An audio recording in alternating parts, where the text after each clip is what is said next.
સત્ય બોલવાની કિંમત શું હોય છે કોઈએ જાણવું હોય તો આસારામના બળાત્કારના કેસને સમજવો જરૂરી છે. 16 વર્ષની દીકરીના બળાત્કાર કેસમાં સજા ભોગવી રહેલા આસારામના કેસમાં જેટલા પણ પોલીસ અધિકારીઓ હતા, પોલીસ કર્મચારીઓ હતા, એમને પણ જાનથી મારી નાખવાની ધમકીઓ મળી છે. રાજસ્થાનના કેટલાક પોલીસ અધિકારીઓ અને એના કુટુંબીજનો આજે પણ એ સુરક્ષાથી બંધિયાર જીવન જીવે છે. સાક્ષીઓને ડરાવ્યા, ધમકાવ્યા અને કેટલાકે એ આસારામની સામે બોલવાની કિંમત એ જીવ ખોઈને પણ ચૂકવી છે. છતાં પણ આજે એના લાખો ભક્તો છે એ માનવા તૈયાર નથી કે આસારામ એ બળાત્કારનો દોષી છે. એના ભક્તો આસારામનું નામ જપે છે અને એવું કહે છે કે આસારામની સામે હજુ પણ ષડયંત્ર ચાલી રહ્યું છે.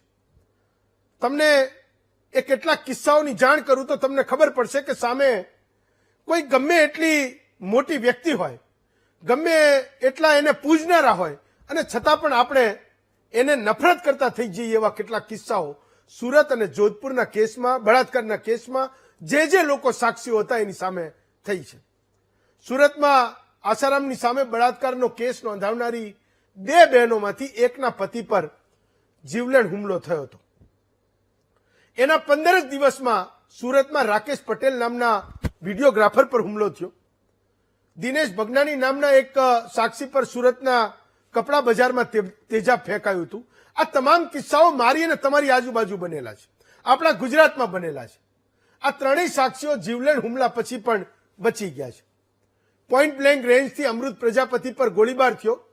17 દિવસ સુધી જીવનનો સંઘર્ષ ચાલ્યો અને અમૃત પ્રજાપતિનું મોત થઈ ગયું. એ સમાચાર પણ આપણા ગુજરાતમાં બનેલા છે. એ ઘટના પણ આપણા ગુજરાતની રાજકોટની છે.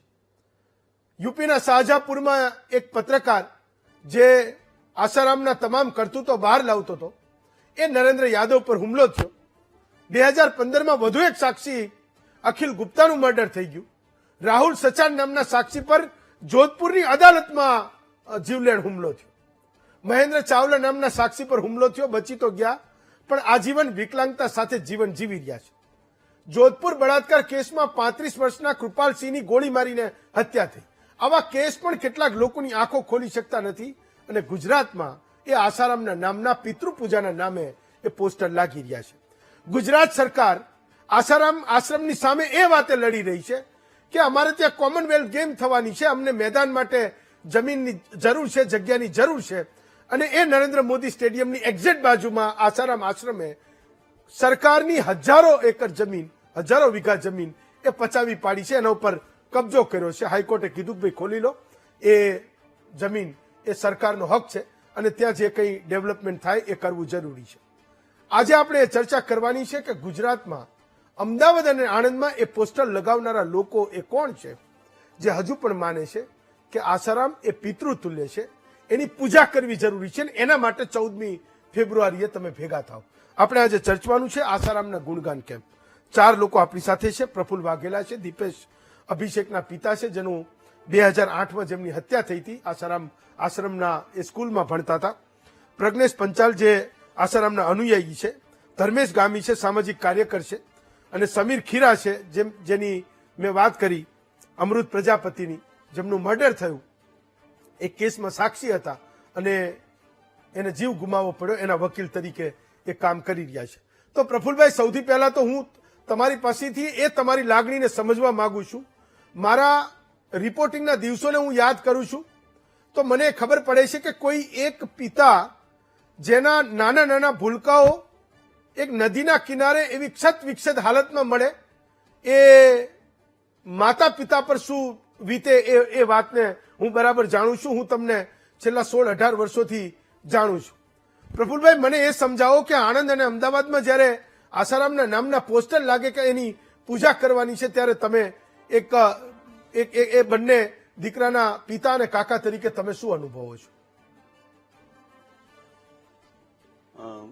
હેમંતભાઈ, અત્યારે જે આ પોસ્ટરની તમે જે વાત કરો છો જી, તો હકીકતમાં પોસ્ટરમાં તો કેવું છે કે ભાઈ એમના જે અનુયાયી છે જેને આ લોકોએ એવા ચશ્મા પહેરાવી દીધા છે કે જે સત્યને એક બાજુ દૂર રાખી અને અસત્યની આગળ વધારી દીધું છે કે ભાઈ આસારામ એટલે એક ભગવાન. જો પહેલા તો તમે કદાચ એ ટાઈમે યાદ કરતા હશો કે ભાઈ કૃષ્ણ શંકર ભગવાન ને કૃષ્ણ લીલા અને આ બધી રીતે જે પોતે ભગવાન તરીકે એના અનુયાયીઓ માનતા હતા, તો એ વખતે જો ભગવાન હોત તો કેમ જેલની બહાર ન નીકળ્યા? અને આસારામે જે તમે અત્યારે સુધી જેટલા બધા માણસોને જેને મર્ડર કર્યા છે એ બધાના નામ આપ્યા કે ભાઈ આને આ એના સમર્થન હતો કે આના વિરોધમાં મહેન્દ્ર ચાવલા હોય કે અમૃત પ્રજાપતિ હોય, રાજુ ચાંડક પણ એના એની ઉપર ગોળીબાર થયો હતો.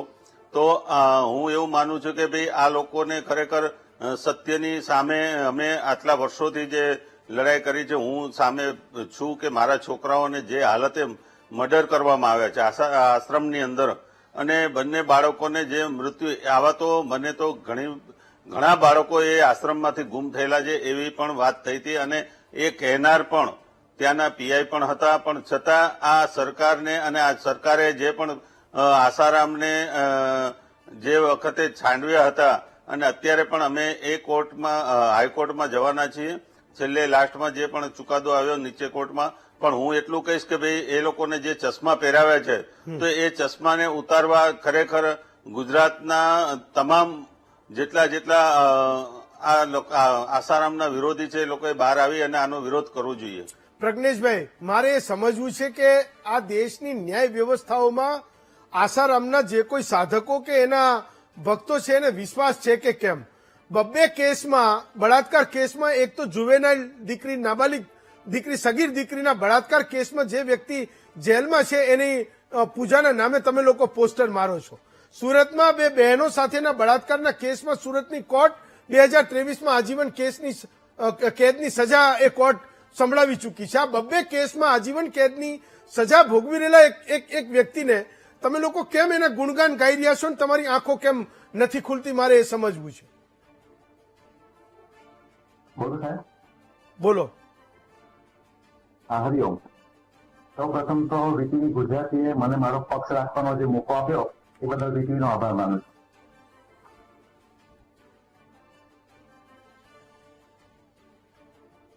બોલો તમે, મેં સવાલ પૂછ્યો તમને. હા, એટલે હવે તમે જે વાત કરી બરાબર છે. હવે આપણી જે ન્યાય વ્યવસ્થા છે એમાં તમે બધા આપણે જાણીએ જ છે કે નીચલી કોર્ટે અત્યારે બાપુને દોષિત, ચાલો માની લઈએ બરાબર છે કે દોષિત સાબિત કર્યા છે, પણ તમે એટલું માનો છો કે હાઈકોર્ટ અને સુપ્રીમ કોર્ટ છે, આપણા દેશમાં કેટલા એવા કેસ બનેલા છે કે નીચલી કોર્ટે એમને દોષિત જાહેર કોઈ પણ વ્યક્તિને કરી દીધા, તો સુપ્રીમ કોર્ટમાંથી નિર્દોષ જાહેર થયા છે. આરોસી કાંડ તમે સાંભળ્યું છે, પોતાના સંતા મમ્મી પપ્પાને આરોસીના હત્યા કરી એવું નીચલી કોર્ટે સાબિત કરી દીધું. પ્રજ્ઞેશભાઈ, ચલો હું એવું માની પણ લઉં કે આશા છે તમને કે હાઈકોર્ટ અને સુપ્રીમ કોર્ટમાં આસારામની તરફેણમાં ચુકાદા આવશે ને નિર્દોષ જશે. હું એ કહું છું કે અમૃત પ્રજાપતિ જેવા લોકોને હું તો રૂબરૂમાં મળ્યો છું. એ માણસ એના કારનામા કહેતો હતો અને એને પોઈન્ટ બ્લેન્ક રેન્જથી ગોળી મારી દીધી.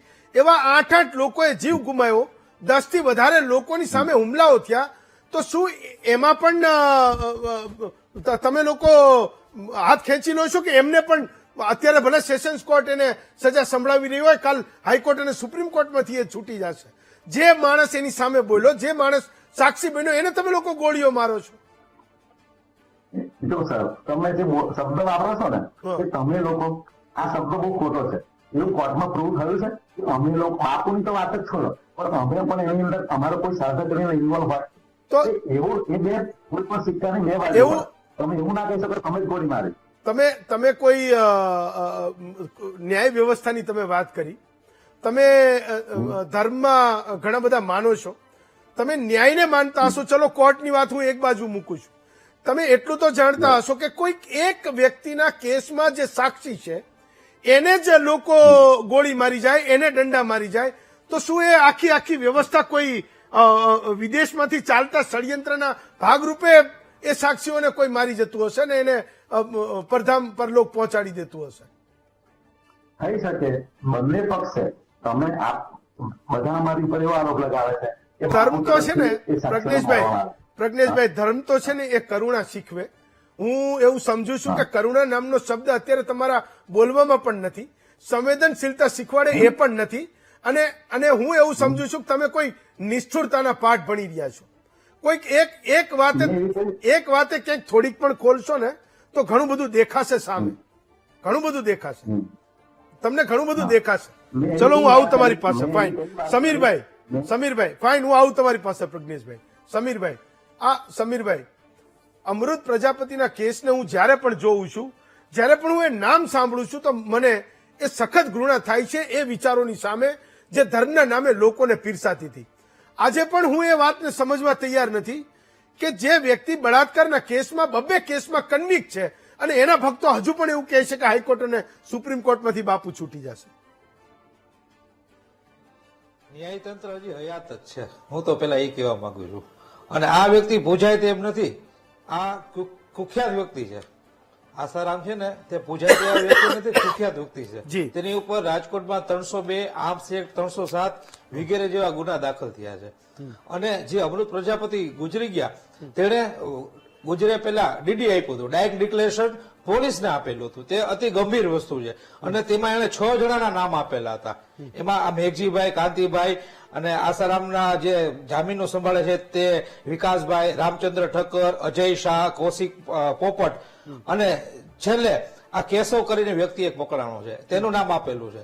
કેસ ન્યાયતંત્ર ઉપર વિશ્વાસ રાખશો અને ન્યાયતંત્ર છે એટલે આપણે આને સજા પડવાની જ છે, એવું મારું ચોક્કસ માનવું છે. ધર્મેશભાઈ, આજે જયારે ગુજરાતમાં આસારામના પોસ્ટર લાગે છે, તમે પણ ખૂબ વર્ષો સુધી લડતા રહ્યા છો, હું એ વાતને સમજવા માંગુ છું કે ગુજરાતમાં આપણે દેવી દેવતાઓને, એ મહાન પુરુષોને માનનારા કદાચ એ ઘરમાં નાસ્તિકોનું કોઈ ઘર નહીં હોય આખા ગુજરાતમાં. મારે સમજવું છે કે આ પોસ્ટર વિશે તમે શું માનો છો? જ્યારે એનો વિરોધ થઈ રહ્યો છે, એ પોસ્ટરને ઉતરાવવા માટે ઝુંબેશ ચાલી રહી છે.